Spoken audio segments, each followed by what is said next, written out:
untuk menjadi serupa dengan Kristus. Nah, menjadi serupa dengan Kristus ini bukan hal yang mudah ya teman-temannya, Bapak, Ibu, Saudara. Menjadi serupa dengan Kristus ini saya akan menjelaskan nanti. Ini bukan apa ya? Lebih kepada penerapan nilai-nilai begitu. Bukan perubahan secara fisik yang dimaksudkan, tetapi lebih kepada meneladani atau mempelajari tentang nilai-nilai yang sudah Tuhan ajarkan kepada kita. Nah, ini ayat dasarnya. Nah, setiap orang Kristen itu atau setiap kita yang percaya kepada Tuhan wajib kita hidup sebagai atau wajib kita hidup sebagai kehidupan Kristen. Harus meneladani kehidupan Kristen. Ya, kehidupan Kristus. Nah, hidup kita harus mencerminkan Kristus. Jadi Yesus itu adalah cerminan bagi kita. Kita harus meneladani Yesus. Kenapa? Karena dia adalah Tuhan yang tidak pernah tercela dan tidak memiliki dosa. Ini yang harus kita perhatikan untuk menjadi serupa dengan Kristus. Di dalam 1 Yohanes 2 ayat 6 berkata bahwa barang siapa mengatakan bahwa ia ada di dalam dia, ia wajib hidup sama seperti Kristus telah hidup. Nah, ini ayat yang menurut saya sangat mengatakan bahwa kita harus hidup sama seperti Kristus. Nah, menjadi serupa dengan Kristus adalah tujuan besar setiap orang percaya. Nah, kita tahu bahwa ini adalah tujuannya kita, orang-orang percaya, untuk bisa hidup serupa dengan Kristus. Nah, makanya Rasul Paulus pernah menegaskan begini, bahwa kita harus diubah menjadi sama dengan citra dan gambar Yesus. Nah, anak Allah. Itu artinya bahwa kita harus diubahkan ke dalam karakternya Kristus. Memiliki karakter yang sama dengan Kristus. Ini sangat penting bagi kita, para mahasiswa atau Bapak Ibu. Dan di dalam Kejadian 1 ayat 26 berkata bahwa berfirmanlah Allah, baiklah kita menjadikan manusia menurut gambar dan rupa kita. Nah, memang dari seluruh ciptaan, hanya manusialah yang dibentuk dalam keserupaan, segambar dengan Tuhan. Nah, memang pada awal penciptaan, itu kan Tuhan berfirman, baiklah kita menjadikan manusia menurut gambar dan rupa kita. Maka Allah menciptakan manusia itu menurut gambarnya, menurut gambar Allah diciptakannya laki-laki, dan perempuan diciptakannya mereka. Nah, di sini saya mau menjelaskan bahwa kata gambar di sini, ini tidak mengacu pada kesamaan fisik ya. Ini tidak mengacu kepada kesamaan fisik, tetapi pada kesamaan karakter. Manusia akan memiliki sifat dan karakternya seperti yang terpancar pada anaknya, Yesus Kristus. Makanya dalam Kolose 1 ayat 15 berkata bahwa gambar Allah yang tidak kelihatan, yang sulung, lebih utama dari segala yang diciptakan. Karena seluruh kepenuhan Allah berkenan diam di dalam dia. Nah, sebagai orang percaya, kita harus diubah. Kita harus diubahkan menjadi seperti gambar dan rupanya. Nah, tadi saya sudah bilang bahwa yang ditekankan di sini adalah nilai-nilainya. Kita meneladani Yesus. Bagaimana supaya kita dapat serupa dengan Yesus? Ya lewat perkataan, lewat tingkah laku. Nah, pertanyaannya bahwa pernahkah perkataan Yesus menyakiti orang lain? Atau pernahkah Yesus mengucapkan kata-kata kutuk terhadap orang mungkin yang membenci dia, yang menganiaya dia, bahkan yang menyalibkan dia? Bahkan pada saat Yesus disalibkan, dia tidak mengeluarkan kata-kata kutuk, tetapi dia mengatakan, Bapa, ampunilah mereka, sebab mereka tidak tahu apa yang mereka perbuat. Adakah karakter Kristus di dalam kita yang seperti ini? Ini sangat-sangat memberkati bagi saya. Bagaimana caranya supaya karakter Kristus itu ada di dalam kita? Nah, perkataan Tuhan Yesus itu selalu dipenuhi oleh kasih dan pengampunan. Selalu mengatakan kasih dan pengampunan. Nah, juga ketika kita menghadapi persoalan dalam keadaan apapun, Jangan bersungut-sungut dahulu.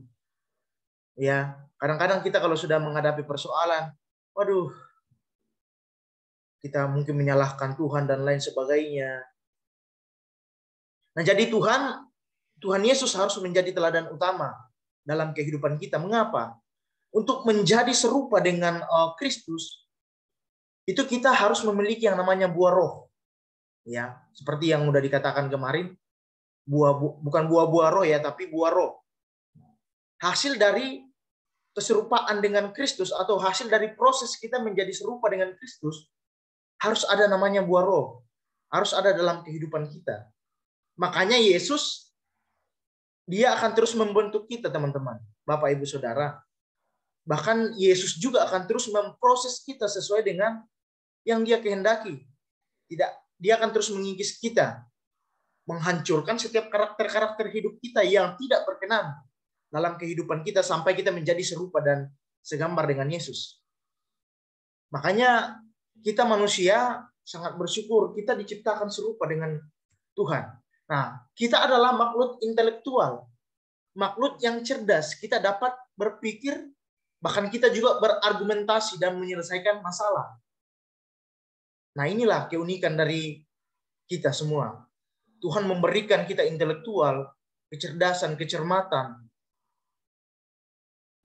untuk menyelesaikan masalah. Nah, Tuhan kita itu bersifat relasional. Kita dapat memberi dan menerima kasih yang sebenarnya. Dan kita juga mempunyai kesadaran moral. Kita dapat membedakan yang benar dan yang salah, yang menuntut kita untuk bertanggung jawab kepada Tuhan.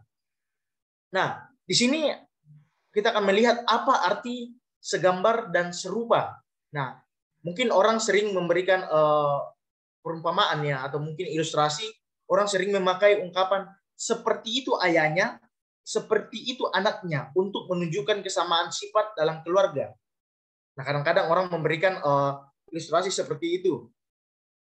Nah, saya sudah menjelaskan tadi bahwa yang saya maksudkan itu lebih kepada kita meniru. Yesus menjadi cerminan atau kita meneladani Yesus. Nilai-nilai yang Tuhan sudah kerjakan, yang Tuhan sudah berikan, itu yang harus kita contohi. Nah, Tuhan juga ingin anak-anaknya segambar dan serupa dengan Dia. Nah, kemudian tujuan utama Tuhan untuk kehidupan kita bukanlah untuk kenyamanan, melainkan perkembangan karakter.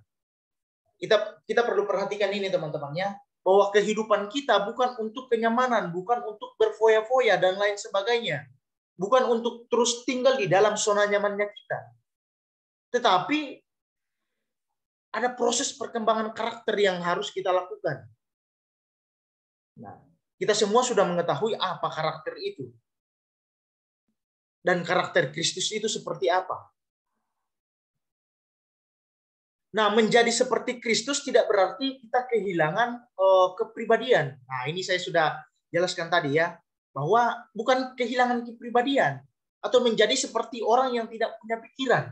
Bukan itu yang dimaksudkan. Nah, Tuhan menciptakan keunikan Anda dan saya, jadi Ia pasti tidak ingin menghancurkannya. Makanya serupa dengan Kristus adalah perubahan karakter, bukan perubahan kepribadian. Nah, ini perlu kita perhatikan, teman-teman semua. Nah, kemudian setiap kali kita lupa bahwa karakter adalah tujuan Tuhan untuk kehidupan kita. Ya, kadang-kadang kita lupakan hal ini. Kita akan menjadi frustasi, mungkin kita akan jadi depresi karena situasi dan kondisi di sekeliling kita. Makanya kadang-kadang kita bertanya-tanya gitu. Kadang-kadang kita bertanya, mengapa ini terjadi kepadaku? Mengapa aku menghadapi kesulitan? Nah, makanya ada satu lagu yang menurut saya pribadi ya, saya takut menyanyikan lagu itu. Lagunya seperti ini. Ujilah aku Tuhan, cobalah aku Tuhan. Nah, ketika kita minta kepada Tuhan, ujilah aku Tuhan, cobalah aku Tuhan, nanti Tuhan berikan ujian, Tuhan berikan satu masalah dalam kehidupan kita. Nah, ini kita bertanya, mengapa ini terjadi? Mengapa aku menghadapi kesulitan ini? Padahal masalah atau ujian yang Tuhan berikan kepada kita itu tidak melebihi dari batas kemampuan kita. Kadang kita seperti itu, teman-teman. Nah, kemudian salah satu jawabannya adalah karena hidup itu memang seharusnya sulit. Itulah yang membuat kita bertumbuh. Saya pernah melihat satu caption begini ya. Hidup ini keras, tak kerja tak makan. Saya pernah melihat caption itu, teman-teman. Cuma yang saya mau tekankan di sini, kalau kita berbicara tentang kehidupan, mungkin kita yang di asrama, mungkin kita yang sekarang ada di rumah-rumah, kita masih enak-enak begitu.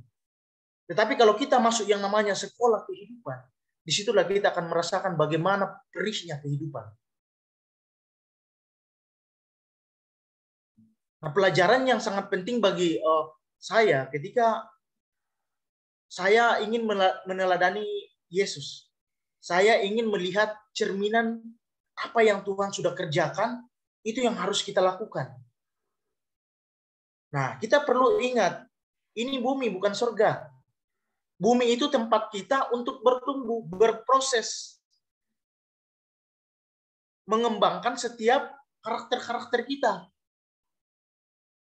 Nah, satu kesaksian bagi kita semua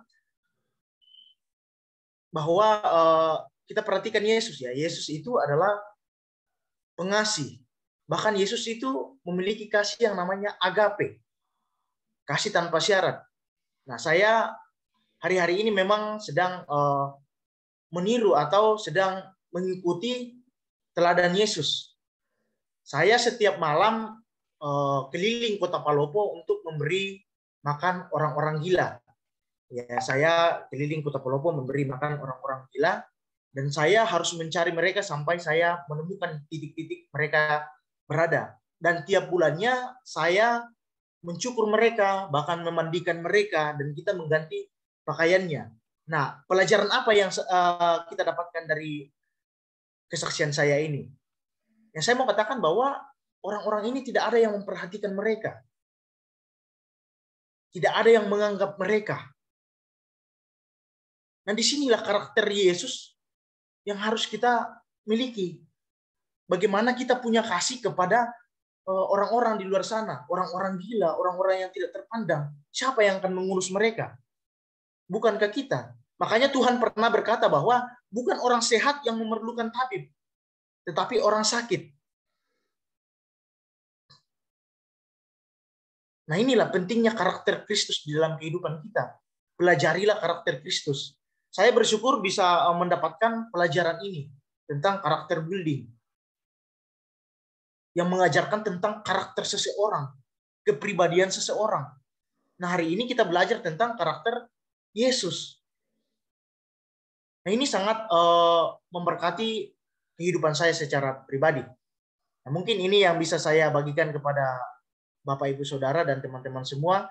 Nanti presentasi selanjutnya akan dilanjutkan oleh teman saya. Terima kasih.